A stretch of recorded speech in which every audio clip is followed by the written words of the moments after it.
ভাৰত চৰকাৰৰ অৰ্জুন বঁটাটো কোনটো বিভাগে প্ৰদান কৰে অৰ্জুন বঁটা ভাৰত চৰকাৰৰ যুৱ মন্ত্ৰণালয় আৰু ক্ৰীড়া বিভাগ ইউথ এফেয়াৰ্ছ এণ্ড স্পৰ্টছ ডিপাৰ্টমেণ্টে প্ৰদান কৰে অসমৰ 7জন ব্যক্তিয়ে এতিয়ালৈকে অৰ্জুন বঁটা লাভ কৰিছে তাৰে ব্যক্তিকেইজনৰ ভিতৰত কোনজন ব্যক্তি কোনটো খেলৰ লগত জড়িত ভোগেশ্বৰ বৰুৱাই প্ৰথম অৰ্জুন বঁটা লাভ কৰিছিল অসমৰ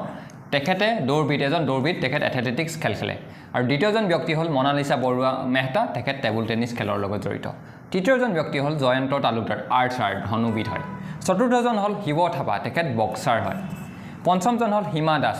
তেখেত এথলেটিক্স বা দৌৰবিদ হয় তেখেত ষষ্ঠজন হ'ল লভলীনা বৰগোহাঁই তেখেত বক্সাৰ আৰু সপ্তমজন হ'ল নয়নমণি শইকীয়া তেখেতে লন বল খেলে এতিয়া কথা হ'ল অসমৰ দুজন ব্যক্তিয়ে অৰ্জুন বঁটা লাভ কৰিছে বিশেষকৈ একেটা খেলৰ লগত জড়িত তেখেতসকল হ'ল ভোগেশ্বৰ বৰুৱা আৰু হিমা দাস দুইজন দৌৰবিদ অসমৰ আৰু দুজন ব্যক্তিয়ে একেটা খেলৰ লগত জড়িত ব্যক্তিয়ে অৰ্জুন বঁটা লাভ কৰিছে তেখেতসকল হ'ল শিৱ থাপা বক্সাৰ আৰু লভলীনা বৰগোহাঁই বক্সাৰ দুইজন ব্যক্তিয়ে 2016 আৰু 2020 চনত অৰ্জুন বঁটা লাভ কৰিছিল